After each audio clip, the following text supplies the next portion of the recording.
So considering that I don't have enough time to sit down in front of a microphone and a video machine and record footage, I figured that we would just multitask. So here I am, I'm driving, and I'm heading home to throw on another load of rubbish onto our trailer to go from Indiana to Kansas City. So how did we get into this position right now to where we have the fortunate pleasure and opportunity of starting a homestead?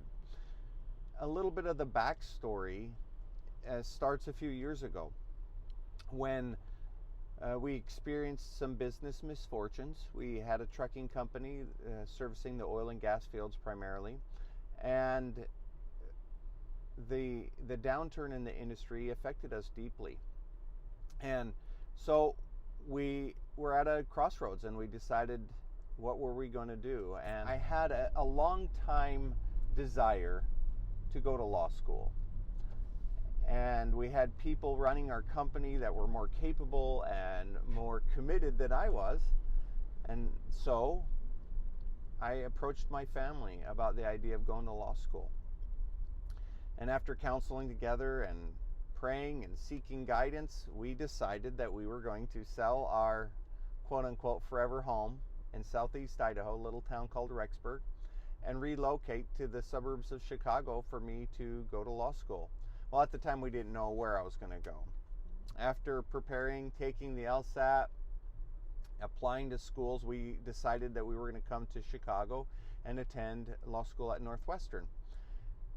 We bought a home in northwest Indiana in a little town called St. John.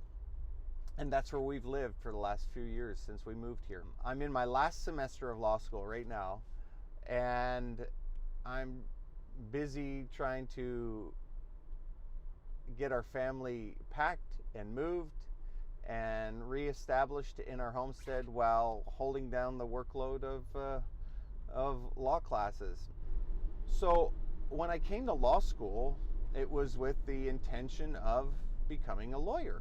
Oh yay, oh yay, oh yay. But there was a transition that took place over the last 3 years of law school, and that is I went from eliminating one practice area or one type of law to another, saying, maybe that's not the best fit for me. Okay, well, maybe this isn't the best fit, or just some things that I wasn't entirely comfortable with. Until we got to the point, or I got to the point where I said, maybe law isn't for me. And so after investing 3 years of our life into law school, and not to mention the time and effort to get here, I have decided I don't want to be a lawyer. And I know it's kind of absurd. And so when people ask me, well, what am I going to do? I say, I'm going to be a farmer. Of course. I'm going to build a homestead in Kansas City, Missouri. Surprisingly, this has shocked me beyond belief. And that is, I have received nothing but congratulations and encouragement.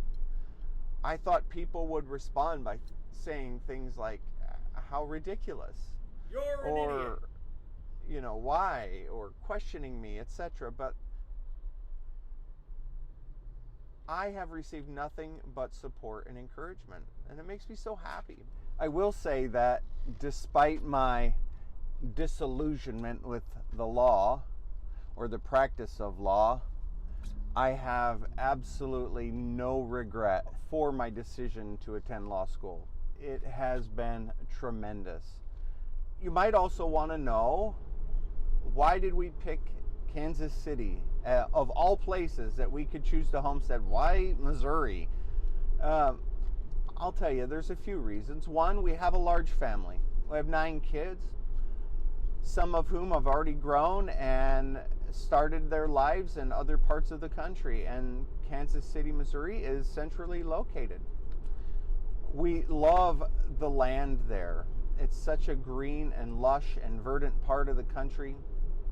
We like that the Midwestern values, and we like The home prices and real estate pricing was very reasonable compared to some of the other places in the country. Around the first of the year, we found a place, our dream place, a small plot of land in Kansas City, Missouri.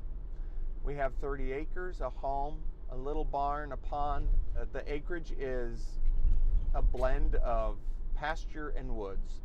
And we are in the process of trying to establish our farm and homestead right now. We're trying to decide what kind of crops we want to put in, what kind of animals we want to have, how we're going to lay it out, and what kind of farming practices and mentality are going to govern what we do. We're going to be able to share with you a lot of our mistakes and our decisions along the way, and how we're wrestling with what we should do or how we should do it, what approach. You're going to be able to see, hopefully authentically, the entire process. Hopefully you can be a part of the journey, and hopefully it'll be meaningful for you. Maybe you're someone who is handcuffed to a desk in a big office building after investing a large fortune and a fair chunk of your time and effort into some sort of professional or graduate program, and you just say, I can't do this. Everybody would think I'm crazy. How can I go chase my real dream when I owe my life to this profession, or this profession owns me? Perhaps you're in that position, and maybe what we're doing will inspire you to have the courage to make the leap. Maybe what we're doing will say, I'm so glad we're not living out the life that Jimmy and his family are living out. And you will see how utterly ridiculous I am. But let's do it together. And it's going to be rough, messy, but hopefully fun, educational, and we can build a sense of community together. You're going to get to know our family. You're going to get to know us intimately. We're going to try to be authentic and genuine. It should be pretty exciting. Try to be encouraging if you could. But we look forward to sharing with you more of our journey. Until the next video, take care.